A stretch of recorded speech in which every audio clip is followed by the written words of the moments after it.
Hello and welcome back to just another football podcast. It's transfer deadline day. I think we're living in a parallel universe from the absolute madness of this summer transfer window. We have certainly not seen a transfer window as crazy as this one, and loads has happened today. First of all, there's a disclaimer: if something happens as we record, because the transfer window deadline is, I think, in like hour and a half or two. So if something happens and we miss out, we do apologize like now. Um, just to be clear on that. And if we end up skipping a transfer that's a little bit important and that happened, we also apologize for that too. Too much has happened, including Ethan Ampadu to Venezia, which I find incredibly weird. A Chelsea fan that will give us all his thoughts on that particular transfer, and Sal going to Chelsea on a year-long loan from Atletico Madrid. Fergal, hello. Hello. Been a while. Yeah, this one's recording, is it? This Yeah. one's definitely. We actually, I did two new things to ensure that the recording does happen this time in full. I think we're covering now. But again, apologies for me for last week. It was these things happen, but hopefully they won't happen again. We Ali's put in measures, so in Ali we trust, and it should be sorted now. Hopefully. Fingers crossed. Fingers crossed. Cross your fingers until everyone. Like if you're listening into the future, congratulations, we have the episode out. But yeah, let's never have this. We are celebrating. We are celebrating. But let's hope this never happens again. It's absolutely heartbreaking. But George joins us as well. Hello, George. Hello. Well, how'd you feel? Yeah, I'm excited. I took a break from the Lost podcast, so it's been a while for me as well. So I've got to sort of get off that rustiness. You didn't miss much get back into it. Yeah. But it's been a while. I'm excited. To get back into it. Excited to talk football. And Harry's gonna join us later on to discuss Arsenal, because Arsenal are last place in the Premier League by a distance. And we're going to be doing a seance to talk to Harry in the afterlife. Yeah, in the afterlife. Good Lord. Yep. So he's going to be joining us later on in a segment of the podcast. But for now, I think it's appropriate enough. I'm a Liverpool fan joined by two Chelsea fans. Liverpool won, Chelsea won. Not gonna lie, it did feel like 2 points dropped rather than one gain for us, especially Liverpool playing with a man up in the entire second half. Unlike this podcast, Chelsea are the ones that are the man up in this podcast, but it was the other way around at the weekend. It was, you know what, on the result, I'm happy enough because I would have taken a draw before the game.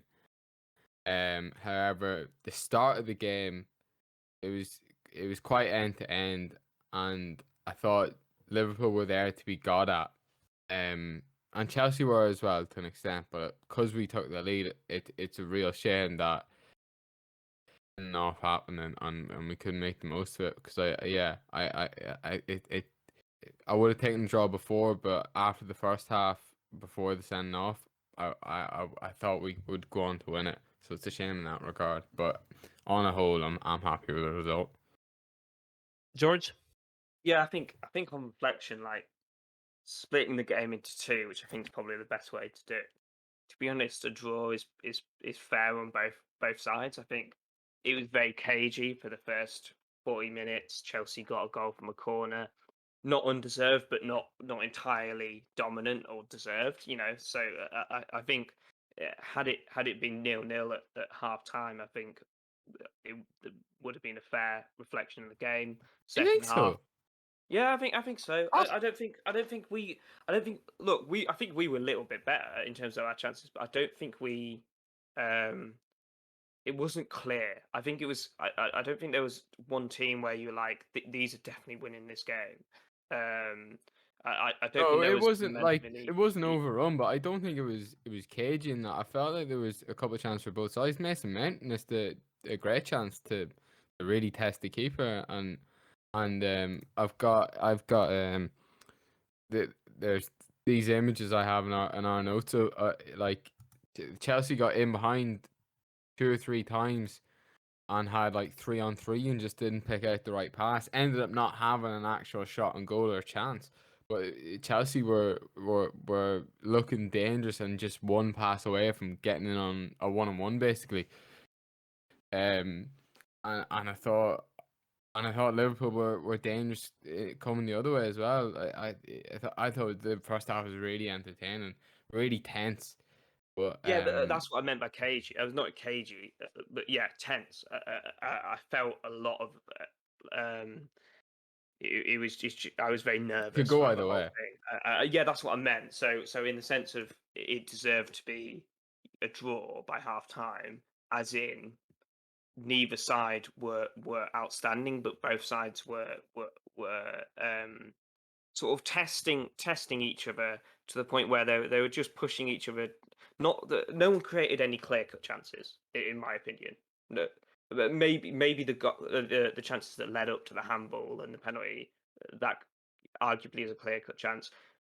Catastrophic individual errors by Chelsea leading up to the fact that it even had to go that far.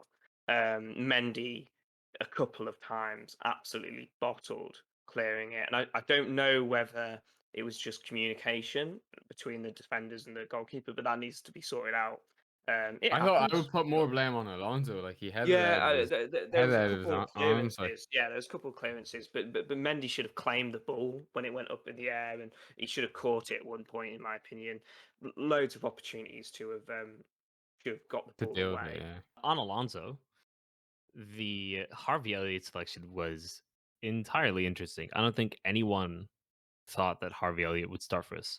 And they did the same Burnley experiment, if you want to call it that, of having 3 players overloading one side and just interchanging channels, Mm. which I think, by the way, and I discussed this in depth in the last episode that never came out, was a very calculated, very innovative move that actually worked and caused problems and led to a goal and loads of chances, including a goal that was slightly offside. So Harvey Elliott, Mo Salah, and Trent, the idea is to have them occupy the right hand space, like from midfield onwards, and then they interchange channels. So the defenders or the entire defensive line on that side don't really know who's their man. Like, where are you going now? Like, you can see Trent hugging the touchdown as he does. You can see him in like very much in field as well. The While perfect Harvey and Salah, example was the goal, the Mane goal yeah, that they scored against Burnley. that's the one. That's the one. And you see Tarkovsky committing, not really know where he goes, and then Mane's completely free in the box. So the idea was the same this time. Didn't really work to much effect. 0 big chances created by Liverpool. But I like the idea. I don't think Harvey Elliott should really be relied upon like that much. You know what I mean? Yeah, I thought if Chelsea are playing with 2 men, 2 number 10s, you would have equally 2 players in midfield, primarily defensively, to cover for that. And then you have Lukaku up front, whose physicality would have to be dealt with by Matip and Virgil van Dijk. So on that front, in terms of the defense dealing with Lukaku, I thought that was great. I think like Lukaku didn't win any duels against Van Dijk, I don't recall. I think he spun Matip once, and that actually led to a chance. But that was like that was He that put was the Van one. Dijk on the floor at one stage. Did he? I don't recall that. I just It was remember all how over Twitter, that one. Yeah. I don't know. I don't recall this one. I remember very emphatically him turning Matip and that leading to essentially a 1-on-1. But other than that, I think the defense dealt with Lukaku pretty well on the whole. On that, Ali, sorry to sort of interrupt your train of thought. That's all I right. did think there was moments where there was 2 or 3 moments that I remember where a better pass from our midfielders. Yeah. Lukaku would have been in. There was definitely in the first half there was a moment where There's two or It three was of them. just there was I just agree. overhit, and Lukaku was exactly in the right position. Look, I'm not going on a big run. He didn't score. I thought he was decent. I think he's actually really good for us in the second half to hold up the ball Mhm. and just alleviate some pressure. But yeah, I think obviously Van Dijk is so talented, and Matip in general, apart from that one moment, was well up for the battle, for the physical battle. Yeah, there were definitely a few where just a better pass would have led to that. And I think if those chances had actually been like if the assist or the pre-assist had gone as well as it should have, I think the conversation would be entirely different. But I think it's a fair result, even if we had 10 men, because I'll tell you what, Chelsea Mm, dealt with that red card yeah. extremely well. We had I don't think if we played like there were a few very decent shots from 20-25 yards, like a Robertson volley, another one placed by Fabinho just Van about Dijk as well had a saved good one, by didn't he? and Van Dijk had another one of those. But I think like we were limited to those shots. We didn't have big chances. So given that Chelsea dealt with it very very well, I think I'll take the point. I didn't want the point. I wanted the 3 points. But I think it's 2 points dropped from a Liverpool's perspective Yeah, to it have is a I whole agree. Yeah. to go to make it level just before half time, then have a whole half not to yeah, not really test Chelsea is really disappointing. yeah, Um, I agree. But equally, Chelsea closes up pretty well. But yeah, man, yeah, I We've want seen signings. we've seen the significance of 10 men, that what that can have on a team, On the 10 especially men, then an early early red yeah. card. We'll get into this. Yeah. we can get into this. I'm sure that your opinion is gonna be different than mine, given you're Chelsea fans. I'm a Liverpool fan, so that's natural. Red card or not, Friggle. Red card, definitely. Oh, okay. Yeah, no, I'm gonna be the shot one. Yeah, I thought it was clear movement towards the ball. They cleared it up on match of the day. If you're gonna give a penalty for that, the player has to be sent off. There's no, by the letter of the law, you can't have it being a handball on the line and the player not get sent off. It's either there's no penalty, no red card, or there is a penalty and there's a red card. So, and I do think it was, I think it was, I think he meant it as well. Um, I don't think it's an accidental. I think it's unnatural, the movement that he done, and I think it's fair enough. I think you summed up my thoughts pretty well. But Yeah. that's exactly the thoughts I have about this. I'm gonna absolutely bomb this. Just Yes, just to preface give before me 1 George sec. goes into it, George was big into the football chat that we have and was going definitely not a penalty.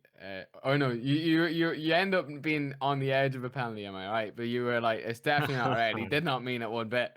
So what are your thoughts? If a couple days on Yeah, now? I'm bottling this. Apologies. Yeah. Look, there's definitely a case. There is definitely a case for this. I got it completely wrong. Basically, I want to give a bit of context. I want to give a bit of context. I was in a pub, and I didn't have my glasses. You did have alcohol in your Yeah. bloodstream. And let's just say, a few pints didn't help to the eyesight either. But That didn't hit his hand. yeah. So The screen I'll was let that tiny. context. He was very far Yeah, away. it was He was seen small over a away. It crowd. was far away. I couldn't really see. I was, wound up by. I was with some Liverpool fans as well, so I was. It was all is wrong. forgiven. But no. But what I will say is, I'm a little bit frustrated by the rule, and this isn't just a Chelsea thing. But what I mean by that is, it obviously it hits his leg first, and I hope we can all agree with that. It hits his leg first. So the intention, firstly, was to play the ball with his leg. I thought this is what I saw at the time, that it hit his arm, obviously afterwards, and then his arm flicked after the ball had gone. I'd watched it back, and his arm flicks with the ball, as in like it moves with the ball. This is and the thing. pushes I it don't. out. I don't think it was like it was. It's not an obvious intention. I think it's pure reactions. It's Yeah, pure like get that's this what out I'm of the saying. goal, and he's Yeah. This is what I'm saying is Liverpool get a penalty and a red card, and Chelsea are down to 10 men for that. Is that what football should be? Is that how it should be refed? Because one, the statistically, you're going to score that penalty, especially at home. You score more penalties than you miss. It's a massive chance in a game. Like it boosts your XG massively because statistically you score more. Now, But that I'm fine sorry, with. Yeah, go on. that chance, if he didn't make the movement towards the ball, well, with his hand stretched out, it's a Yeah. goal. Its Yeah, XG but is significantly higher than a penalty. It's about Well, 0.8. I think it's fair enough because then you could have a scenario where like take it back to the one that Suarez handball. that's right? not the same. Yeah. Though. You can't say It's- that is the it's not same the as the same, but it's Messi the game. same but you have to think about it, George. How are you gonna differentiate? You don't Use want to make common it more sense. complicated for the refs. You go, well, because you can say that it's not as bad, but in my opinion, he did mean to handball on the line to get it off the line, and that's the exact same with Suarez. I don't think there is it. I Because don't think you can. Suarez was way more calculated. Suarez's was Suarez, calculated. yeah, As way- in, Suarez, he the thought he technique had was time better. to think about it. technically. I But- don't. But like, maybe. in my mind, they're pretty much the same thing. Yeah, there is a no, gray area, but like can he meant definitely to accept handball it, and so if you're gonna put this rule out and go, you're allowed to handball on the line, and you'll only get a yellow. You're gonna give away a penalty, but it's like you have a chance of it not being a goal, like we saw with Ghana. Okay, so That's why I think my a other red thing is fair here, enough. my other thing here, Fergal, is had it literally just hit James's arm, so it didn't hit his leg, it hit his arm and bounced out. So, as in, James is that close. His arm is in a fairly natural position at the start. I think we can agree with that. Yeah. It's by Yeah. his No, side, if he fairly didn't natural. move his arm, it's not Okay, a penalty. If it hits his arm, so it gets booted against his arm, and he's denied a goal scoring opportunity there, is that a red card and No. and a penalty? I don't think it is, and that's the issue I have with it. He clearly moves his arm towards it, but I'm pretty sure if he kept his arm by his side or tried to pull it away, he would have gotten away with it. Yeah. Yeah. But and that's why I think that is the fair. But he definitely meant to handball it. I get you what you're saying. It's not as like Suarez was so calculated. He was able to get his two hands up for it. But whereas James, it was just a reaction. But he did mean to do it. Like in that moment, he went, "I'm gonna handball this out of the net and try and save a goal." And I don't think you can let him away with that. And I certainly don't think. Because I think if you start giving a yellow card for that sort of handball, denying a goal scoring opportunity on purpose, I think just denying a goal is not even an opportunity. I think and you're not sending players off for that. I think that opens up like a load of shithousery that you just don't want. I agree, and I think my point was being, in terms of intention, obviously, it's fair. I agree with you. I think there is an intention there. It's harder to determine intention when it's so low. Like, as in, like, his reaction is it's hit his leg, and then the ball's up in his face, and he's pushed it away.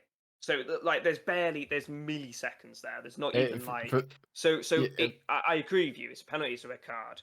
But to determine that as an intentional play is so much more difficult. You'd have to get a psychologist on the side of the pitch going, well, actually, no. The one thing I saw suggested was by Miguel Delaney was a penalty goal.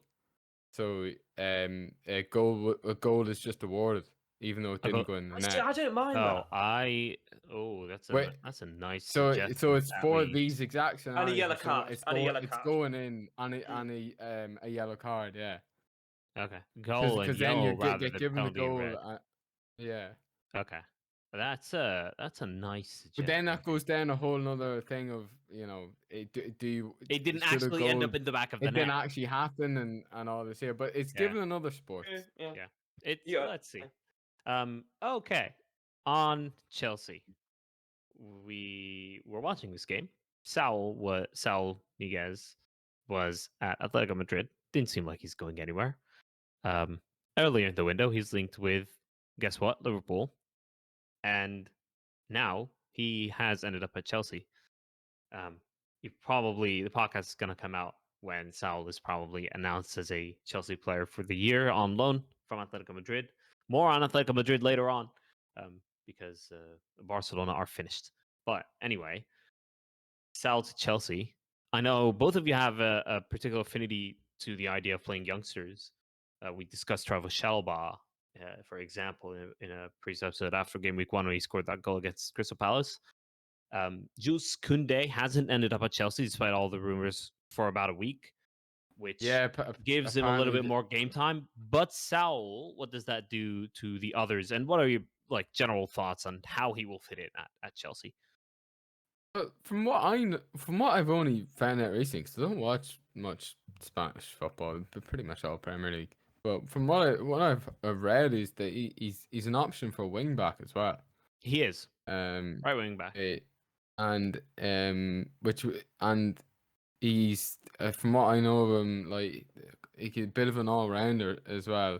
Yeah, he's So very he very could versatile. he seems like a perfect loanee, replacement that's gonna do a job for you whenever you need him. He's played a lot quite in a lot of different positions. Yep. But I think it's a good signing. I don't want it permanent though, as you've mentioned, because we have Conor Gallagher ripping it up for Palace Yeah. and Billy Gilmore, who we both highly rate. So I don't want us to sign him permanently and then end up blocking those two guys. So, but it's for a loan signing, very happy with it.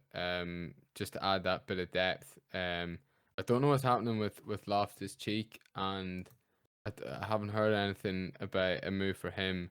At the moment, there's nothing.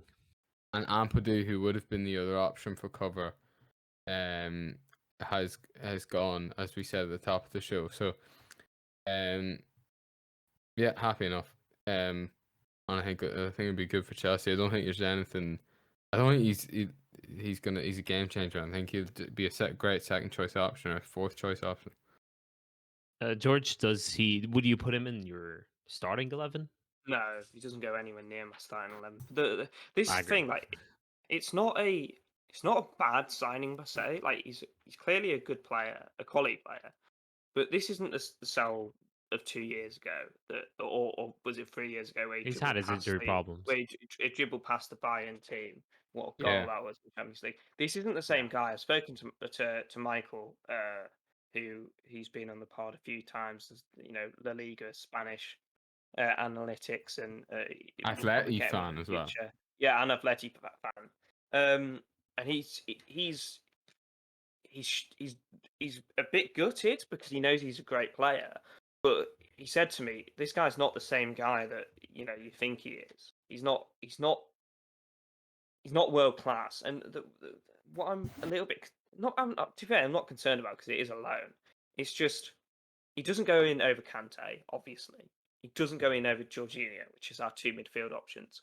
Then our third option is Kovacic.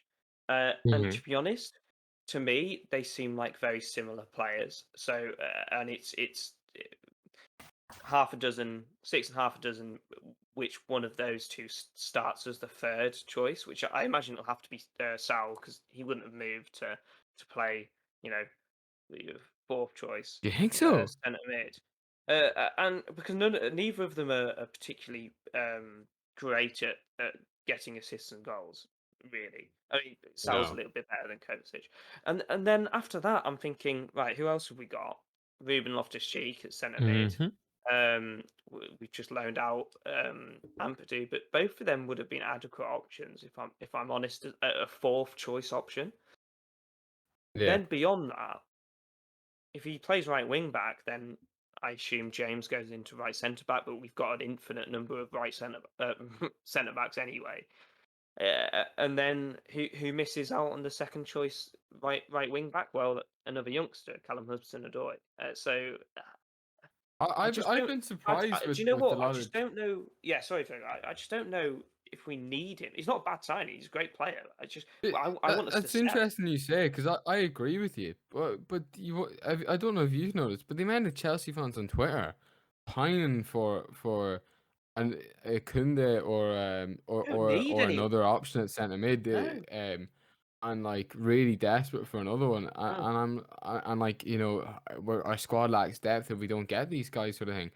I'm there going, I I kind of get what you mean. Like like we could do with another option because we have guys out on loan, but Mhm. really I'm happy with the squad, and I would disagree. With the fact that he'll get in over Kovacic. I just think Tuchel seems to be so big on trust, and I think Kovacic has earned that trust. He And does. so I'd imagine it'll take a lot for Saul to come in and get in ahead of them. Like you've seen it with Hudson-Odoi. Like he gave him a go, and then for whatever reason he wasn't doing what he wanted. The trust wasn't quite there, and now he hasn't really got a game. And it's a shame for him. There's links for him to Dortmund that don't seem to have come to fruition, and that would have Yep. been really good. But because Maybe something will happen by the deadline, which still hasn't come up. I don't really see Hudson-Odoi getting any game time, and just one thing that just to keep an eye on going forward. Chelsea need to make a decision on sort of I'll say three players. I'll leave Werner out of it because I think he probably will be A squad Chelsea player. want to keep him, yeah. But Chelsea need to make a decision on three players: Ziyech, Yes. Hudson-Odoi, and Pulisic. They Yeah. all 100%. are in and around different types of players like in the roles they play, but basically they're all attack and winger types.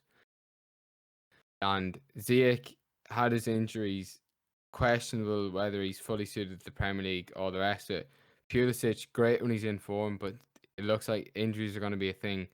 And unfortunately, if injuries are a theme of his career, he needs to just go. We need to cut him. It's as simple as that. I really, really like him when he's in form. I think he's probably one of the best attackers we have. But if there's injuries, there's no point. Like you can be the best player in the world when you're fit, but if you're never fit, there's no point having you around. And that's the harsh, brutal reality of football.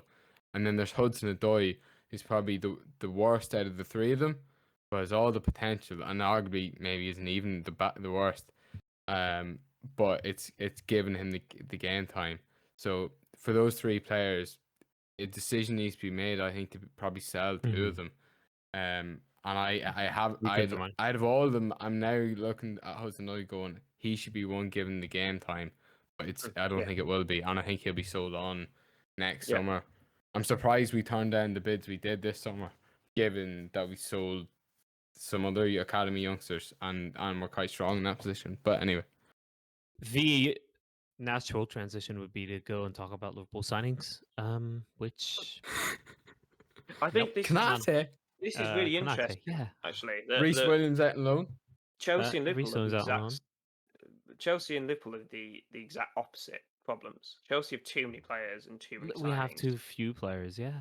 Liverpool we don't have any. We don't have too few players. terrible. I think you got. I think we squad. have an extreme lack of depth up front Mm. and a little bit of lack of depth in midfield. Eduardo Camavinga went to Real Madrid for 31 million 4-year contract.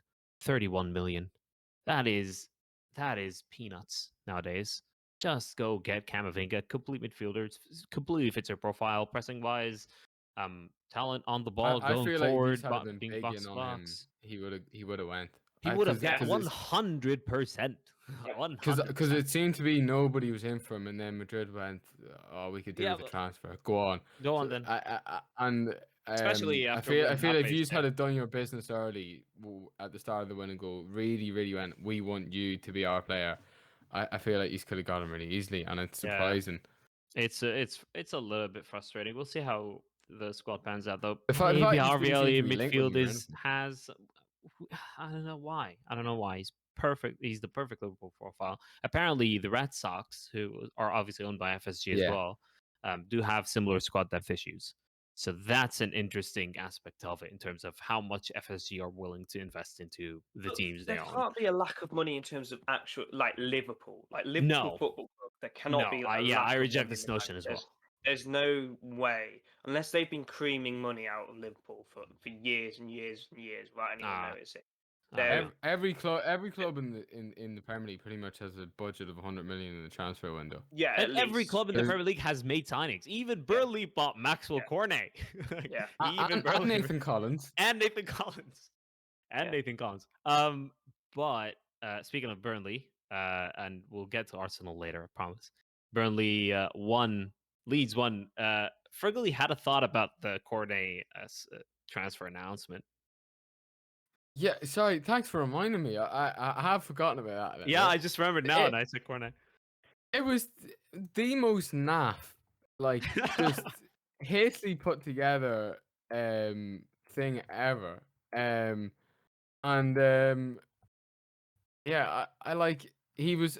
There's the photo that came out of him pointing to the Umbro badge instead of the Bernie badge. I Yep. don't know if he actually was meant to be pointing to the Umbro badge and it's for their sponsor, but and I don't know where that photo came from because I haven't seen it on anything. But like, It's probably leaked, but one of those that was but leaked but just not published just officially. go and have a look at what they put out in terms of announcement. I'm sort of the opinion if you're gonna put that little effort in, don't bother doing all they've done. Like just make video, it a lot more simpler and just like a little video of his highlights would have done and welcome to Burnley with him in a shirt. But like yeah, I've gone on too long about this already. But the photo and stuff it was just a bit pathetic. I was like, you're a Premier League club, Burnley. But it did suit Burnley. Oh man, in some ways. you watched the game though. Leeds United. I haven't watched the game, but what I've heard was Leeds United weren't really at their best. Like they didn't seem to be like in advance in the lead at any stage in terms of chances and just threat. It didn't seem like Leeds had enough of a grasp on the game all game. Am I right? Yeah, 100%. I mean, Leeds were lacking extremely lacking quality, but Burnley were really impressive to me. I watched the whole game. They pressed really high, which surprised me. With Ashley Barnes and Chris Wood, they worked so hard. Like I couldn't believe their work rate. And perhaps I need to watch more Burnley games. I know Ashley Barnes is almost famous for it, but Chris Wood surprised me a little bit with how much he ran and he lasted so long. Look, Burnley were fantastic. I've already Really spoken about good. Leeds. Yeah, but I've already spoken about Leeds in my pre-season predictions. Predicted them 15th. Said they don't have the squad. They signed Dan James. I think he can add a little bit to this team, but it's surprising because I didn't think that was the position I where don't know if he starts. they need. Unless They've got unless one of Rafinha the and other Harrison. wingers is moved, unless Yeah. Rafinha's moved inside or something, I don't really see where he starts. Yeah. Both of them, Harrison and Rafinha, are both better than Daniel James. There's absolutely no doubt about that. I think there is. It will depend on specific tactical setups. Yeah. I wouldn't be surprised if Daniel James plays like a left wing back, or sorry, a right wing back, or something mad like that.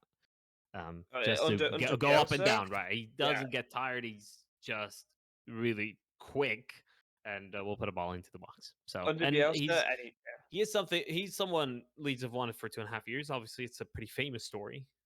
How that panned out. The deadline day move that was initially. Like, I want to see ago the inside. Completed. I want to see inside Victor Order's office. I Yeah. want to see the tears whenever he finally the big hug he gives to Dan James. Again, a bit of a poor announcement. I thought. Since we're talking about that, he looks unhappy. like a big puffer jacket. Is it? Yeah. Have they not turned the heating on? I thought it was like. Well, let they him got take- they got the pick from the 2 years before, right? It was a winter transfer. Oh, is that what it is? Yep. Is that what it is? That's what Right, it so is. it's just me being stupid. It Okay. was a That makes deadline day sense. move in the winter, and it was turned down, so they used the old photos, which I I actually rate. see. I But see. there you go. That's There you just me go. being stupid. I Yep. take it all right. That's brilliant. Take it back. Okay, so as we were recording, actually, there is a Twitter journalist by the name of Fabrizio Romano. Maybe you will or will have not heard about him. I don't know. Yeah, Fabrizio Romano. Obviously, any news he says is basically the truth. Antoine Griezmann has gone to Atletico Madrid, and I know it's a big switch in topics, but we have to do it. Antoine Griezmann is going on a 2-year loan deal, loan until June 2022, a 1-year loan deal with an option to buy for 40 million euros. It's not like he completely flopped at Barcelona that they have to let him go for a quarter of the Peanuts, yeah. price they bought him for. And remember, they bought him for money that they didn't have. They had to loan in the money from a bank to buy Griezmann.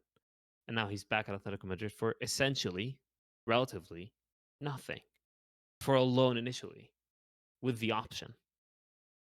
The mad thing is, from a positive, from an athletic point of view, is that they made money. They All they did replaced was money. the replacement they brought in with the Griezmann money is still there. So Yeah. now they have João Still young. Felix and Griezmann to go for their attack, and I feel like those two should work quite well together. Ugh. But yeah, You know incredible. you know what Barcelona did as well?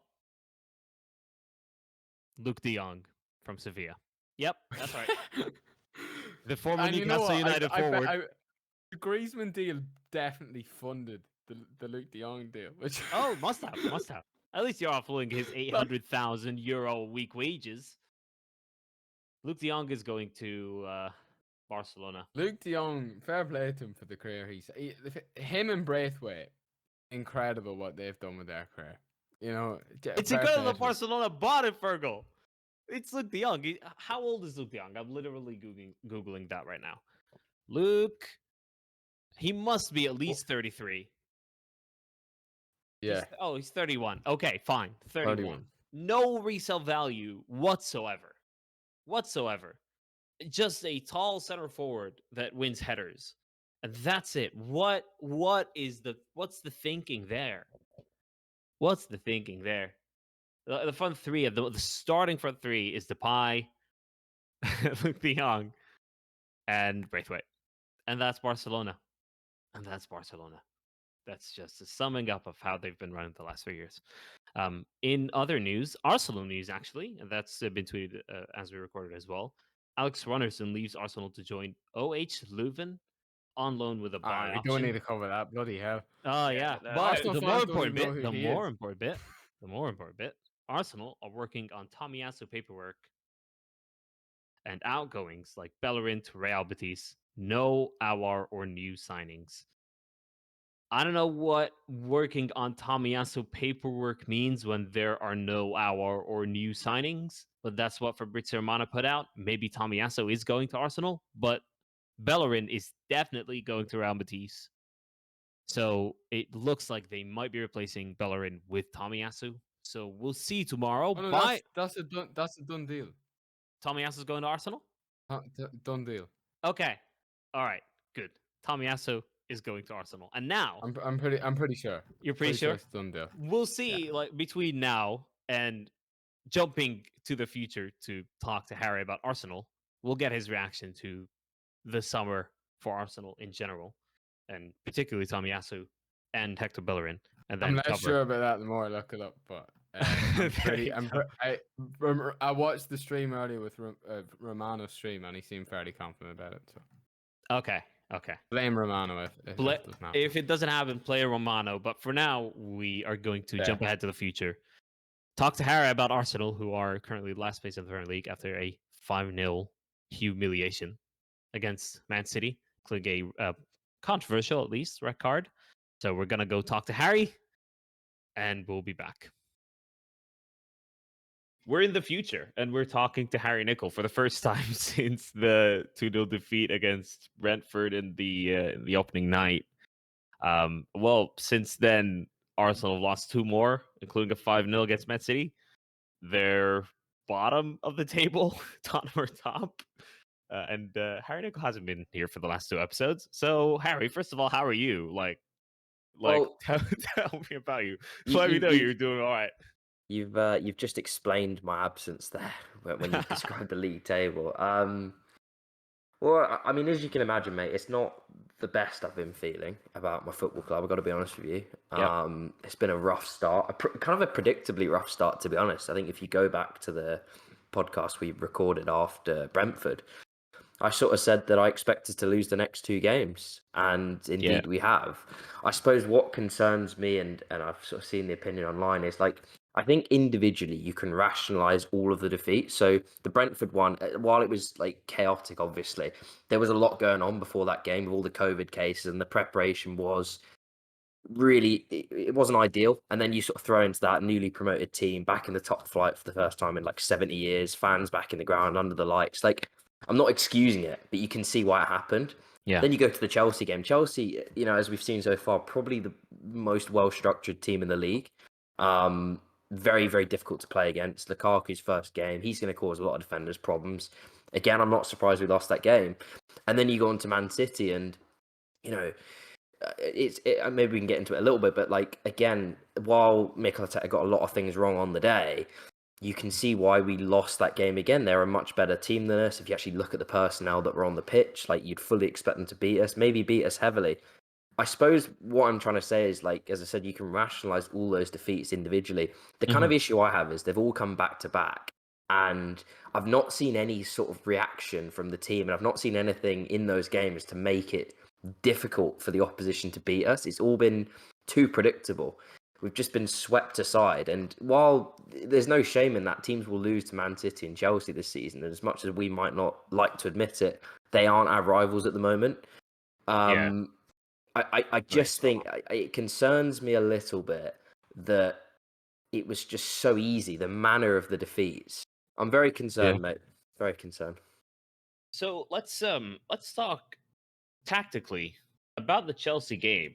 We never got to have your opinion on this really, but I like the Chelsea game. This Chelsea Arsenal defeat is probably the second most emphatic, tactical mismatch since like, aside from City winning against Norwich 5-0 and getting Walker and Gabriel Jesus down the right hand side time and time again. It was a similar thing. Reece James is just finding those. The entire half of the field is for himself, really. I'm very confused about Arteta. Do you think he's a good manager? And the problem would be, for example, just man management, let's say. Or do you think he's a good man manager, but because he's not tactically astute, the team struggles? Like, where do you stand on Mikel Arteta? Because I'll tell you what, and I'll let you know why in a second, but I think Arsenal should probably move on from him. To be honest, and I hate to say that for such a young manager, but if they're serious about rebuilding, so they can't keep on with him. Yeah, there's there's kind of a lot to unpack there, isn't there? So with regards to Chelsea and Man City as well, definitely tactically mismatched in both those games. Funnily enough, I think we'd have been better served playing the 3 at the back against Chelsea and the 4 at the back against Man City. And I think the 3 at the back against Man City was obviously a reaction to the fallout from that Chelsea game, where there's no doubt in my mind, and most people that watched that game, if he wanted to match them up and press, as we seem to try and do, you're much better served doing that in a back 3 than a back 4. And I think, like, watching Chelsea, it like kind of illustrates to me that there's a few things Arteta's failed to do, but the one thing I thought he might bring, and I don't know if this is just a sort of false perception because he's a young coach and you expect sort of fresh ideas, and he's obviously worked under Pep Guardiola. I thought we'd be a much better pressing team than we were before. We were very poor at pressing teams under Emery.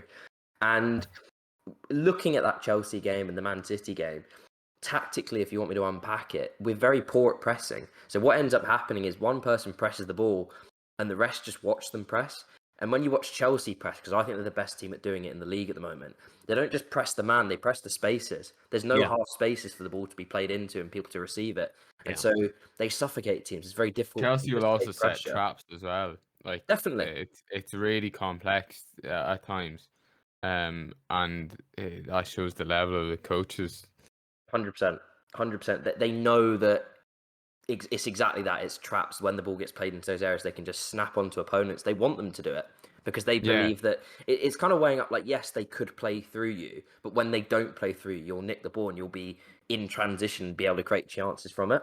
And I just look at Arsenal at the moment, and it's clear he wants to press, but I don't think he knows how he wants to do it.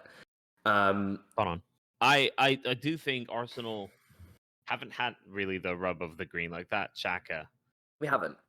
And Let's be honest, not a red card. Let's be honest, right? There's decisions that haven't gone our way. I actually take more of an issue with the second goal Man City scored. It doesn't affect the ball going in, but he punches him in the face. It's a foul. It's a foul anywhere else on the pitch. And let me just prefix this by saying I am not in any way trying to make an excuse for what happened, or indeed saying that had that goal been disallowed, we would have come back in that game, because I'm almost certain we wouldn't. Every time we concede a goal to Man City, first, the script is written. We don't come back from it. But you're right, we haven't been getting the rub of the green when it comes to refereeing decisions, when it comes to COVID cases, injuries, illness, whatever you want to sort of throw in there. We've been unlucky. We've been unlucky to have the fixtures we've had when we've had them, you know? Yeah. But there's still an element, and you sort of asked about Arteta. I'll give you a very quick response to it by throwing it back at you. How many times do you see a manager in dire straits like he is right now turn it round completely and get that monkey off their back? Because the only one you could sort of throw in there is maybe Ollie, when he was sort of on that under that real pressure, and then they got Bruno in and he sort of turned it around a little bit. But even him, it's like when you go on a run like Arteta went on last season, and this is why a lot of people really have major reservations about him, it sort of forms a wound, right? His second half of the season, he sort of covered up the wound, but it takes a lot less to open that wound again than it takes to completely seal it. And I think for him to alleviate the pressure and the scrutiny that he's under, I think he'd have to do something that I just don't think he nor the playing squad is capable of. Like, it would almost take going on a winning run of, you know, really unprecedented. They'd have to challenge for top four. Definitely. For him to win back credibility. And I just don't think he nor that playing squad are anywhere near capable of it. And you know, I think a big thing's been made out of our next few games, because they are a lot more winnable and the excuses aren't there. And it's like he has to win those, and he might win them, he might not. But Norwich is massive. It's a huge game. But even if he wins that, it's sort of like it shouldn't be, right. But if he wins it, it's sort of like, okay. That's what expected. That's not going to seal that wound. You have to do that every week, like definitely. Even if they absolutely hammered them, it wouldn't paper over any cracks. You have to get that, and you have to win, and there's no reward for winning, really. If he gets anything less than a win, that could be his job. The mad thing is, Arsenal won against West Brom 6-0. Like a West Brom B team, you obviously will expect to win with a lot of your starting 11 playing. But 6-0 is emphatic against any opposition, and that's forgotten. Like, that is completely irrelevant now. Doesn't matter. No, it doesn't matter. It does show you, like, people are right to write that result off, because the performance then at the next against City wasn't good enough. You know, in truth, Fergal, I think Arsenal fans themselves, you won't find a single Arsenal fan that thought that result meant anything other than just feel good when you win a game like that. It feels nice to beat someone. It feels nice to score some goals, because we haven't done it in the Premier League so far. Nobody took it as meaning anything more than it's just some goodwill amongst the fans to beat anyone. And that's just kind of Ty on his own was convinced they were going to win the league after that. Yeah, I say everyone, maybe not everyone, but it is difficult. Like, obviously, we're coming under a lot of scrutiny. Like, we are the club to pelt at the moment, and kind of like rightly so. I suppose the only thing that kind of gets my back up a little bit with some of the media criticism is if you sort of delve into transfers and people saying that they don't understand the strategy we've gone for this window. I don't understand that myself. It's very, very clear what we're doing. We're signing players under the age of 23. All of our signings have been 23 or under. And what we're trying to do is reduce the wage bill and build a young squad that the manager can grow with. And if the manager doesn't get the best out of them, then whoever comes in after can pick up. Now, I'm not saying that's a good strategy. I'm not saying that's going to get us back to where we need to be. But I do kind of struggle with the idea when people talk about us not going for a strategy. It's very clear to see what they're doing. You know, I'm not saying it's prudent. I'm not saying it's going to work. I'm not even saying that other clubs aren't doing that as well, trying to bring young players in. I mean, like, of course they should be. But it represents a way of doing things that I can at least understand. I'm not saying they're doing it well. And it's very difficult to assess this transfer window because essentially what you're looking at is players that might be good. You don't know if they're bad now. You don't know if they're going to be bad in the future. So it's very difficult to judge the signings themselves. But I can at least, I'm much happier with the, I don't want to use the word process, but like I'm much happier to see at least the way they're doing things kind of aligns more with what I want to see. And probably what more a lot of Arsenal fans want to see is bringing through players that can ultimately become good players in 2-3 years' time, rather than looking for quick fixes, players on high wages with vested interest elsewhere. I think that's a really good point. I think the transfer strategy, the only one I'm confused about, I just don't think it's a good deal, but I can understand, is the Ramsdale one. Whether it's a good deal, they're two separate debates, aren't they? It's like, do you understand it, and is it a good deal? It's really hard. I don't think it's great timing, though. I think you could have put the 24 million elsewhere. Oh, definitely. I agree with that. Takehiro Tomiyasu at the end. My feeling about it was get a right back with the money, but they ended up buying Takehiro Tomiyasu last night. So that kind of makes the Ramsdale deal. Well, if you can get a right back and Ramsdale, it makes it a little bit more understandable for me. I do think. Have you seen the Sky Sports clip? Yeah, I saw that Cave, whatever it's called. He, to be honest with you, I don't take much of what he says seriously. I think that the kind of point about Tomiyasu is that he seems to be a player that can play centre back and right back, and he's kind of a bit of a hybrid player. Mm-hmm. And while that might not make sense to a lot of clubs, they go, "We'll just get a right back. It's just get a specialist right back." If you look at Arsenal, firstly, we're very dependent on Tierney for our attacks, which isn't a bad thing, but it just means that you need a bit more structure to the rest of the team. So I don't think you could have the opposite number bombing forwards as well. I think you need a bit of balance. And the other thing is, obviously, one of the concerns that's been flagged about Ben White is his kind of physical and aerial prowess. And this guy is, I think he's like one of the best fullbacks in the air. He's like the 95th percentile, I think, for aerial duels. So he brings that. So what I would say, I've not seen him play. I've only sort of read scouting reports and what people have said about him. That signing makes more sense for Arsenal than it does for maybe a lot of other clubs, where the sort of balance and the way they attack teams and defend is a bit different. Also, it seems like if you're going to switch to a 3 at the back, he's the right centre back, definitely. And you can potentially do that mid game as well. And I think we do in and out of possession. Like we do kind of look to when we attack, it becomes a back three. So whoever's playing right back doesn't bomb on because Tierney goes so high. So everyone kind of just shuffles over and it becomes a back three. But it's a difficult one because, as I said, I've not seen the guy play. I hadn't heard of him till yesterday, if you want the honest truth. So I'm not going to pretend like I know a lot about Football Manager. There you go. He's good on Football Manager. So he's passed the acid test there. But I do understand your point, Fergal, about, did we need to prioritise a backup goalkeeper? If you're asking me, would I rather us have signed Aaron Ramsdale or Tammy Abraham, for example? Like I wanted to see us invest in someone up front because I think we're short there. I think if you look at it, Aubameyang, we don't know if he's going to get back to the levels. Lacazette's going to go at the end of the season, and Nketiah's going to go at the end of the season. I think it's too early for Balogun. People were clamouring for him to play, and you've kind of seen that he needs to go out on loan, I think. And there you see there's a gap. There's a gap for someone in between all those guys to come in and do a job for us. And I certainly would have liked to see Abraham or someone of that ilk do it.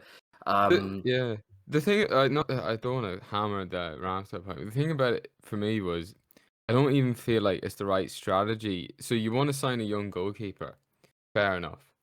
But I feel like goalkeeper isn't one of those ones that you always need to sign a youngster.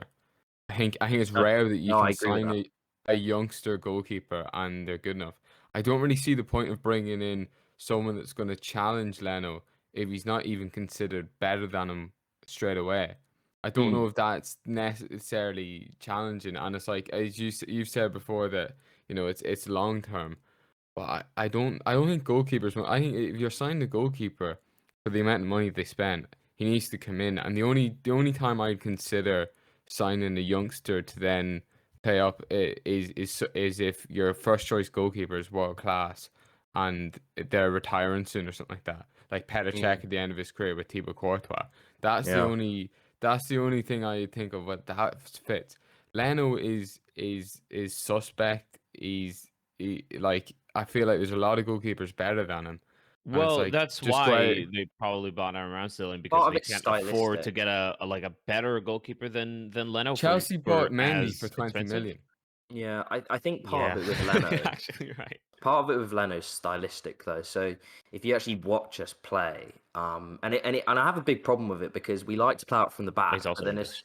as soon as we get pressured, we kick it long, and it's a bit counterintuitive because you think surely the point of playing it out from the back is that when you get pressed, you play through teams, and then that creates openings, and you can sort of create chances from that. But we don't seem to be willing to do it, and I think he's a big part of that. Whenever he gets pressed, he just doesn't play it short; he kicks it long. So, Yeah. like, I think with Leno, I think he'll go at the end of the season. And your point about goalkeepers is a good one, actually, because if you actually go through the sort of top goalkeepers in the Premier League, I don't know what Alisson was doing at 23. I don't know what Edison was doing at 23. I definitely don't know what Mendy was doing at 23. So it's like, it seems with goalkeepers more than anyone, it's like you sign them at their absolute peak. It doesn't really matter their development. If anything, it's better if they can develop out of the spotlight because goalkeepers get scrutinized more than any other position. So if you But make this is it. How many goalkeepers come back after once things start to go downhill? It's usually like whether it's true or not. The consensus usually is that's him done. It's very difficult as a Yeah. goalkeeper. If you compare it to a striker, right? Striker has a bad game, misses a penalty, misses loads of chances. He can go out next game, score a hat trick. If the goalkeeper makes an error that leads to a goal, how many matches does it take to repair their reputation after that high-profile error? It's a lot of consistently good performances. And so the point about Ramsdale, it's kind of been used as a positive, is he's had a lot of experience in the top flight. He's played a lot of minutes for a goalkeeper his age in the Premier League, which is true. But at the same time, I think the jury's out on him from a lot of people, and that can work against him as he's not been able to develop at a young age out of the spotlight without people having these And I think Arsenal is the preconceived worst. thoughts about him. Arsenal right now is the worst atmosphere for a young goalkeeper to come in. Yeah, I I agree. think. Totally agree. I think. You've seen it with him coming in. A lot of fans have sort of given him pelters online, and he's been under the spotlight. I really hope they get behind him because I foresee a situation where he ends up our first choice goalkeeper before the end of the season. I think it's more than likely. I agree.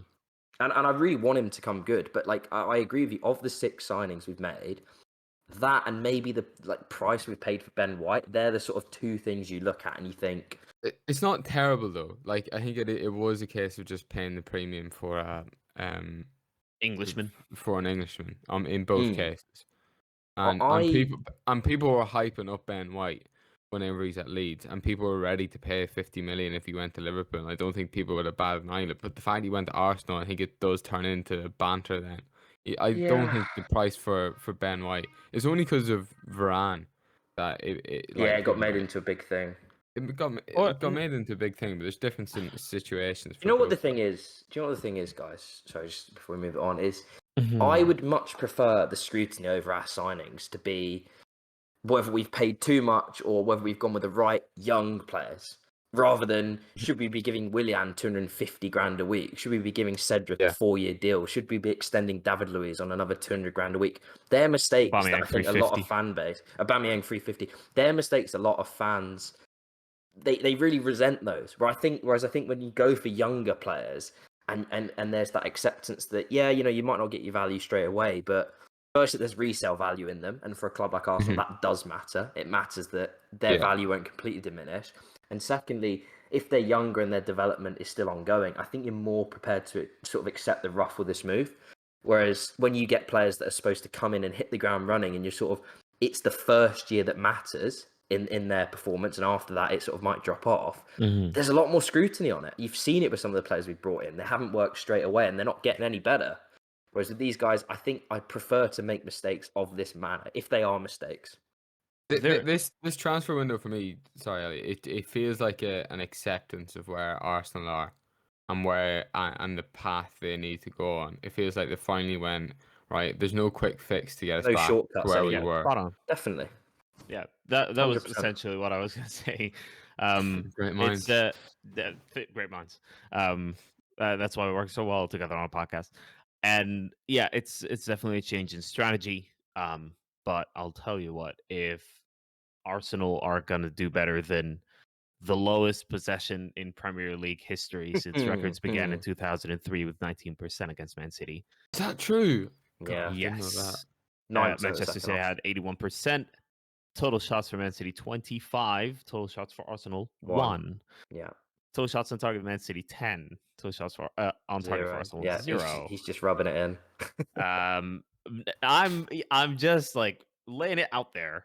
Yeah. I Oh, it's think damning. Arsenal. I think Arsenal like this season. My thought before, like right after the game was Arteta just needs to go, just start over. But at the Who'd same you go time, for though, Alex? I think it's an interesting question because Conte. I'm sort of. I would have gone for, and I but- would have done whatever it takes to get Antonio Conte. But okay. steady the ship, and So let then- me sort of debate that because I'd love Conte. I think he's a great manager. I think that he, to be honest with you, if it all went wrong, he'd expose the faults of the club, which is almost what we need. But Yeah, I also yeah. look at him and I think, if you're Antonio Conte, why would you take that job? He's a winner that wants to win now. He wants exactly what he wants in the transfer window. Fergal, you'll know this, some of the deadwood he left Chelsea with, where he signs players that are for him, not for managers that might come in afterwards. It's not a bad thing, but he's a very selfish manager. He wants to win straight away and get his players. He wants unlimited money as well. He's not exactly, and that's Yeah. why he's not. I just cannot see him taking. If he's turned Tottenham down, and I sort of hate to sort of compare ourselves to them, but they've got more world class players than we have, right? We haven't got any. They've got Kane and Son. They've got more players that on paper they could win now with. They also have a better director of football than we do. Our guy's an absolute clown. So I just sort of look at it and I think, if you're being realistic, because I'm with you, I would happily wave Arteta out the door. I've had enough of him. I can't see him turning it round. But at the same time, you've got to be realistic and say who is actually going to take this job. Because I really can't see it at the moment. I'm struggling. I first of all, I wouldn't have gone for a young manager. So I would say, like, I don't know who the name might be. Well, obviously, There's ideally a Conte, French fella that but- retired a couple of years ago. Good lord. Yep, to bring him back. Yeah. But I do think with Arteta, and just to make my case on why Arteta's time with Arsenal is almost up, maybe given this season. But if You you're a won't young get the manager, season, I don't think. if you're a young manager, you have one of two qualities. Either you're extremely tactically astute for your age or for your managerial He's got experience. brand new ideas and all that. You got like ideas. Nagelsmann. That's what I You're thought when I innovative. talked about the And you're pressing. freshening things up. Yeah. Or Breath of fresh you air. have incredible charisma. And I mean incredible by the sense of the word. Like And Mourinho and his everyone pomp. exactly, and everyone likes to listen to you and is keen to learn from you. And Arteta doesn't seem to be this or that. Like Definitely not the second one. I can promise you, from his man management, and there's certain players he's fallen out with. Like people this week, there's been kind of a lot of revisionism. It's like, why did he get rid of Ozil? Why did he get rid of Guendouzi? Because they were bellends, right? They had to. I was Oh, happy no. to see him get rid of them. I completely agree with him on that. Bleep that. Bleep that. Ozil was a bit bad. Like right? But then he's fallen out with Saliba. He's fallen out with Maitland-Niles. I think something's gone on with him and Aubameyang. He seems to have these personality clashes. And someone put it well on Twitter earlier this week. They said either you're completely in with Arteta or you're just cast out. And there doesn't seem to be much in between. Like he clearly has his favourites, and he clearly has people that just cannot get on the right side of him. And I think that to be a manager, you sort of have to be quite empathetic towards some of your players, and he just doesn't seem to have that empathy for some of them, and I'm really struggling with it. It's strange because that seemed to be a thing with Lampard as well, and all the talk about this generation of football manager is like, well, they should be able to relate to the players more and understand that they need an arm around them. And it seems to be like the couple that have come through just aren't like that and are a bit more old school in some senses. Between that seems to be the case with Lampard and Arteta. Definitely. Yeah. The other one I seen, and I rate him, but I know it's mixed. Is Valverde. Like I find it strange that he's not rated because he won the league with Barcelona, and it wasn't like it was an amazing team. It was I what know happened at Anfield, the I football think. wasn't top tier, but like I feel like someone like that he'd be able to get the best out of if he that feels like a good match for me. The level that Arsenal are at and what Valverde's previously done with other clubs as well. I think Yeah. he is better than Arteta, definitely, but I Oh, do yeah, think he that is. at times Do you know took what? very weird tactical decisions. I remember a game that Barcelona played in the Champions League against some, I think, Russian or Belarusian team in the Champions League. I don't remember. It was a Camp Nou. You expect Barcelona to win easily, and then he was playing six at the back. And I just didn't understand it. Sometimes he just comes out with absolute head scratchers like that. But at the same time, in the league, he almost went undefeated and lost like Oh 4-3 against Levante like the week before last. So he almost went Yeah. invincible. The So problem is that's a weird one, but I definitely better than Arteta. no, in and my that's opinion. the thing. So it's like just to kind of wrap it up. It's like if Yeah. you're weighing up Arteta and his future, it's what level of manager are you willing to kind of accept as the next guy where you'd pull the plug on Arteta? Because it's like, do you want someone that's marginally better than him?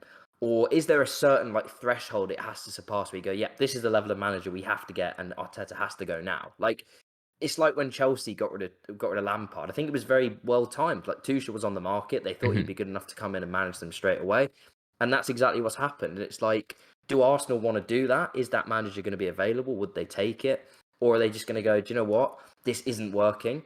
And we're just going to have to get someone in. Like the decision could be taken out of their hands. If this form continues, I don't think they're going to have the luxury of being able to wait for the guy. I think they'll just have to go You for can go for someone. an interim in the meantime. You We could did that last time and it was wildly unpopular because we went on an awful route. We had Lundberg doing it on his own, basically, no like staff around him. And But I as just, long I as just as long as you stay up, if your season's going badly, right, and as long as you yeah. stay up, Hey, up. then what's the harm in getting an interim in that's not gonna dramatically change things, but he's like in It terms of sounds great on paper, but then if we keep losing every week, I promise you the fan reaction will not be, yeah, it's I know fine. We'll just it'd get to be the end of the crap, but season. like if They I think won't it'd be accept it worse. though, It'd be Fergal. worse to go into a manager that just doesn't suit. I think But the thing, that's the worst. it might be, but I think their hand would just be forced. I think that they wouldn't be able to just keep Yeah. waiting and wait. You might argue that's why they went for Arteta. They just couldn't leave Freddie in the job any longer. He got absolutely battered by Man City. Like, it was embarrassing. It was like, we need to get someone in now. We can't wait any longer. We've waited a month. We've won one game in a month, but we just can't continue. So I don't know. Could be a case of Crystal Palace finishing above Arsenal, I did and then wonder this could happen. next season Vieira comes in. He didn't sound great. He doesn't sound great though. By all I haven't watched Palace this season. Well, Palace played a good game against West Ham. It seems like things are starting to build up at Palace. You see the ideas. You see that they want to play really fast counterattacks, very Typical aggressive. Chelsea loanee carrying a team. Yeah, So, Conor Gallagher. Yeah, Conor Gallagher played extremely well this game, not just for the goals, but yeah. As for Arsenal, it's a massive job on Arteta's hands. I'm sure it's going to be a long season, but at least for now, they have the international break to kind of reset. They have a new signing to kind of revel in, and well, let's see just what the future holds. I guess for Arsenal fans, it's a case of let's calm down. Let's wait until the international break's over. Let's go again. The Norwich game next is going to be massive. Yeah. But yeah, hopefully we'll have Harry back properly after that Norwich game, or maybe even beforehand next week. Let's hope so. Let's hope so. All right, Harry, I'm glad you joined us. Thank you so much. No, pleasure, mate. Pleasure as always. All right, back to the past, present, back to the future. episode, back to the future, back to the episode. We're back from the future. We are in the present, in a reality where Cristiano Ronaldo has signed for Manchester United. Is this the greatest transfer window of all time? Because we have it's a never fair seen a claim. transfer window where Cristiano Ronaldo and Lionel Messi moved completely unexpected places. So, is it? I Greatest transfer. think this is the maddest one, for definite. Definitely, yeah. I think Consensus. it's weird as well because so many clubs are in financial ruin, but somehow they're forking out a little bit of money to some, or they're But that's having what to caused let the go. Messi one. Yeah, Was the that's fact the that so it caused some transfers. The fact that teams couldn't keep. Same with Juventus, pretty much, isn't it? As well, that Ronaldo's wage just became not worth it. Yeah. What I find so intriguing, I've got a theory, and I'm not one for conspiracy, theories, but I think Ronaldo has left because his brand would be massively outshone by Messi leaving Barcelona. Like he's somewhat dwindling in importance in Serie A. He's clearly a very good player. He outscored, I believe, Lukaku last season. Hmm. But yeah, I was debating whether this is even a good signing for Man United. Obviously, it is. He's a world class player. He's I top get you. of his thing. But the reason why I debate it is like, okay, so you spent 30 million, and I don't know his wage, but I imagine around 500 Highest wages grand. in Premier League history. Move on. Yeah, around 500 grand. Yeah, a well, week, how much is it? 600 grand a week. I think it's like 400,000. Oh, see, Is that actually, all? that's a lot. Yeah, better than I it's thought. lower than Juventus, definitely. Okay. But it is still the highest in Premier League history. Even so, 400 grand a week is an insane amount of money. Like in Yes. terms of like actual fee, like, if you added He only wage gets as a 200 in transfer hand fee- though. Yeah, you have to feel yeah, sorry because for of the him. tax man. But to Yeah. be honest, that doesn't matter for Man United. 400 grand still comes out. 480, in fact, according to the Daily Mail. Yeah, so 500 grand. Yep. That's a lot of money, like accumulatively over a year. Like that's like millions and millions and millions of pounds.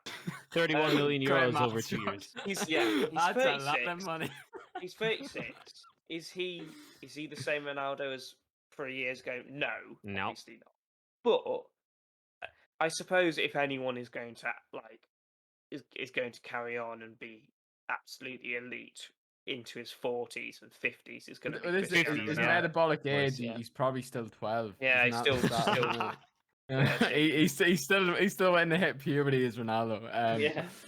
He's that young. But I don't know. I think I get your point. I think for me, I think the fact that he nearly was gonna join Man City, I think that's the basis of a lot around this transfer.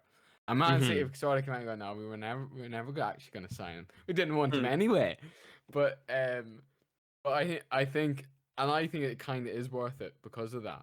Because to stop, I think the it's worth nostalgia. someone like Ronaldo to stop him going to Man City, stop him strengthening a rival, but also strengthening a City rival, a City derby. So I think, yeah, I think it's not too bad. Like, or it's a good transfer. I think for it. I think it's questionable. Will it block the likes of Greenwood, who I think is destined for the striker role? I think Martial's career is over with it. Martial has surplus requirements. Can tell you Yeah. that right I'm now. surprised he hasn't been linked elsewhere. I know he's That's not probably what he wants, covered for the left wing.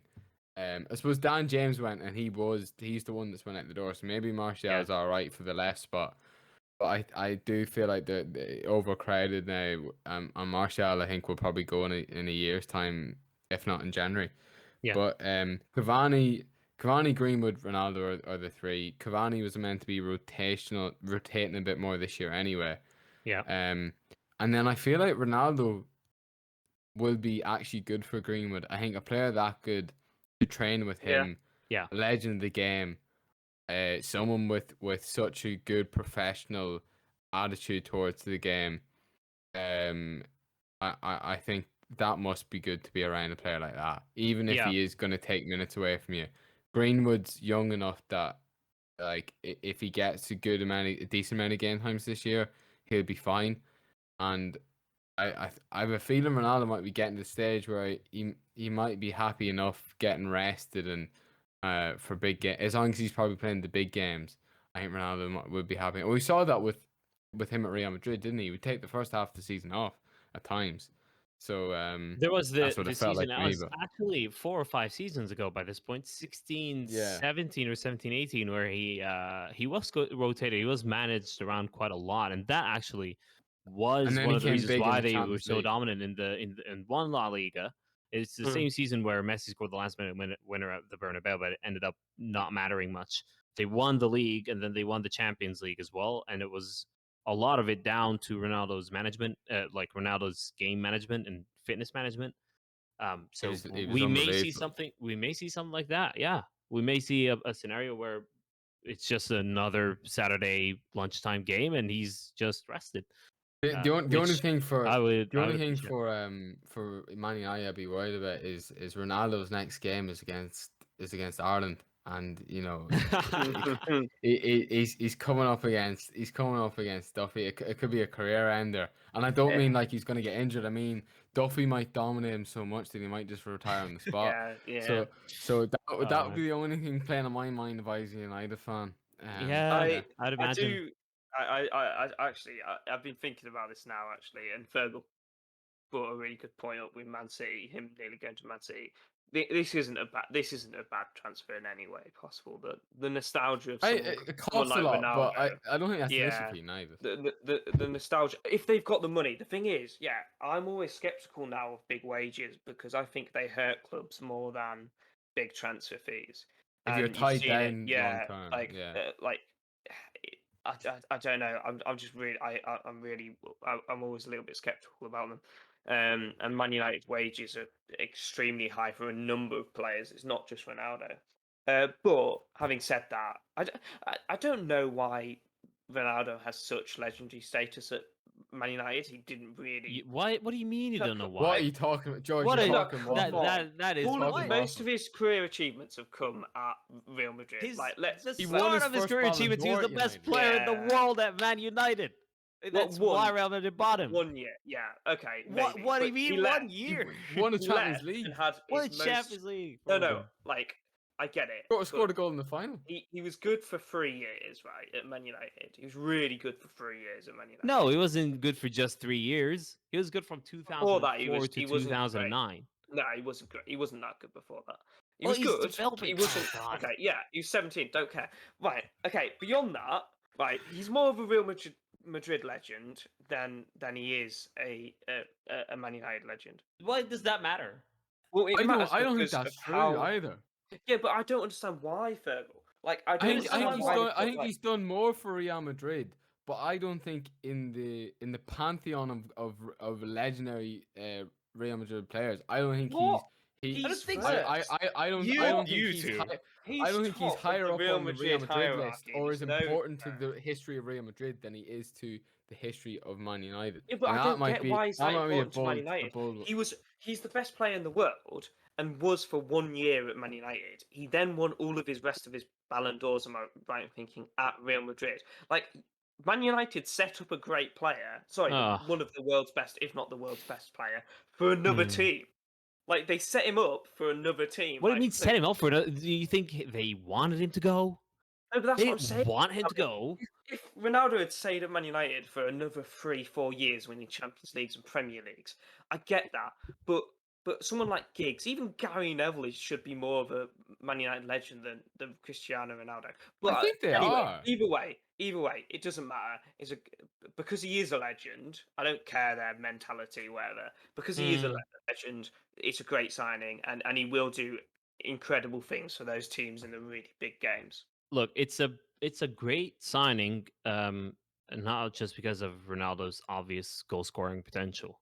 Yeah. But also, Man United stocks rose by 8% since the United signing. That's as of yesterday. like the 30th of August, and they gained 2 million Instagram follows. So basically, from a PR standpoint, it's Yeah. incredible that they managed to snatch him away from Man City as well. I do still think Man United need midfielders. They need midfielders. You saw one injury to Scott McTominay, and that United midfield against Wolves. Man United won Wolves. Man United won Wolves 0 at Wolves, so it's Wolves 0, Man United 1, isn't it? So they were completely vacant in midfield. The fact that United won that game is a farce. Wolves should have been winning by at Yeah. least 3 goals, and Yeah. even the goal is from an incredibly tight angle. Great finish. But Jose Sa should save that, and Man United didn't really have a lot of chances beyond that. And Wolves missed sitter after sitter, I'll tell you and what, though. had so many chances, like the Chelsea game Mm. against Liverpool. They had so many chances to make an assist or make a pass before the final pass or stuff like that. It was And just they their poor just finishing as bottled well. it. They actually had the chances to They take. did. And, I Bottled think it that's a massively. little harsh. I think De Gea made an exceptional double save That's at true. one point. Yeah, But that's yeah, one. apart from that, it was poor finishing. Trincao was great, other than his finishing. Like, his finishing was so lackluster. Yeah. he looks really good. He does, but his finishing needs to improve. Yeah, I mean, yeah. The I amazing thing couldn't- for I couldn't agree United is they do seem to be a bit long ball. Like it's like they've got all these strikers. Like everyone gets in the box. Which probably I don't know, but it suit Ronaldo probably will. but I think it should this season, like there's no excuses for Solskjaer, and I think this season will really show the limitations of him as a coach, and I think he's done really well to bring United back up and get them more stable and get them heading in the right direction. And I think it's time for someone that can tactically take it to another level to come in.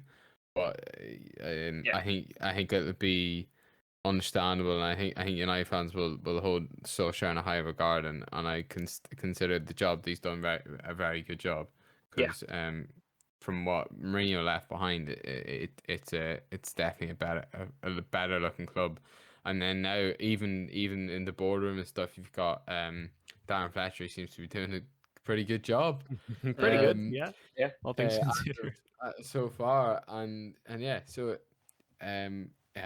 United are heading in the right direction, but I think they'll I think this match, so I have a feeling you'll see a replay of this match going forward. They still got the win, but I think it'll come back to bite them, these sort of performances eventually. It'll catch up with them. All right. We enough talking about Man United and Ronaldo and all of that. There's a more important transfer for Fergal, at least, that happened this summer. Mhm. Fergal, Tammy Abraham, take us away. Yes, this is the feature. I did start it last week, but it was the it didn't go out. But this is tabs on Tammy. Every week I'm going to give you an update on Tammy. Tell you how he's getting on. And let me just tell you, he's had a brilliant start to his Roma career. Probably everybody's seen it. Two assists on his debut, got the goalkeeper sent off, and got man of the match. That's how you start your life in Rome. Proper start. And then he scored a lovely goal at the weekend. A lovely outside the box effort. Sort of just stroked it off the post. It was effortless. And then he was a brilliant all-round play in the build-up for another goal. Nutmeg someone, passed it off, then was got the pass to assist. A really good move. And just to touch on Mourinho, surprising to see a side like with him as a manager play such good football. So I'm wondering, is it actually going to work out for him at Roma? But if Tammy keeps it up, he could carry this team. He's in red hot form, and I hope it goes well for him. I think it's it won't be long until if he keeps that form up, that he'll be in the England squad. I think he's better than Patrick Bamford. I could not agree more. I don't know why Tammy wasn't called up and Patrick Bamford was. I find it strange that Patrick Bamford has been called up, because I don't think maybe it's based off last season's performances, but in my mind, if you're not going to call him up last season, there's nothing that he's done so far this season to bother calling him up. Yeah. So, and I think it'd be much better to call up Greenwood on the form that he's in, or Tammy Abraham. But I understand if you want to give Tammy a bit more time. But yeah, I find it strange. Brilliant stuff for Tammy. Tabs on Tammy. That was Tabs on Tammy. We'll have a Tabs on Tammy every single week. I look forward to this bit of the podcast personally. I think it's going to be great. I think Tammy's going to have a brilliant career at Roma. Next week, I might have to trawl through his Instagram and see what he's up to because he's playing in the game. Yeah, probably. And honestly, the surprising thing about this, we obviously saw the goal and the role Tammy played in this goal, but the passing, how incisive and accurate it was. For a Jose Mourinho team, you wouldn't think Jose Mourinho is matching that team. So we'll see how it goes with Jose. If you know me, you know I don't rate Jose Mourinho, but especially like now, he's obviously a manager that won a treble. Well, not anymore, exactly. But we'll see. We'll see. If he does well at Roma, fair enough. He had a celebratory. I enjoyed that bit. But yeah, I think that is the end of this episode. No technical issues up so far. We'll see how it goes. Quickly end it. Wrap it up. Wrap it up right now. Happens, quick. I'll tell you. I'll wrap it up, but not before I break two news to you boys. I don't know if you've been scrolling through Twitter while we're recording, but I was, because I'm doing a very professional job and seeing the updates on Twitter. If you don't say so yourself. Yeah, if I don't say so myself. So there are two pieces of news. First of all, that Serge Aurier is in talks to terminate his Arsenal contract. So by the time this comes up tomorrow, Serge Aurier may be somewhere else. His Spurs contract. Yeah, really professional. What? You said Arsenal. I said Arsenal? Okay. That's going into the blooper section. Serge Aurier is in talks to terminate his Spurs contract. And this one is wild. Remember Salomon Rondon? Newcastle striker. Yeah. I loved Salomon Rondon for Newcastle. Everton. Oh, it's Rafa. Linking up with Rafa again. But you know what? I had a season ticket that season for Newcastle. And I tell you what, Rondon, for a target man, chesting it down to like a really poor Almiron in front of goal. But had he had a better strike partner, there would have been a lot of goals. He's a good player and he's perfect. Imagine him and Willock linking up. That would have been a big combo. Yeah, it would have been. Him and St. Maximin would have been. I think he was there for him. I can't remember. But even so, I don't know how he obviously doesn't go in alongside Calvert-Lewin because they're quite similar players. I imagine he's just a backup. See. Obviously, any news that comes out between today and tomorrow, we will have missed out on. But the transfer window is about to close. The wildest transfer window ever of all time. And I have to say, up until like 3 or 4 days ago, I was a little bit kind of annoyed about this window. The Messi news to PSG just was a little bit sickening, to be honest. Mbappe to Real Madrid got really boring. And there was just a bunch of news that we'd heard of so long ago that it doesn't feel like you're reading news. But I'll tell you what, that is a wild ending. Griezmann is back at Atletico. Luke de Jong is going to Barcelona.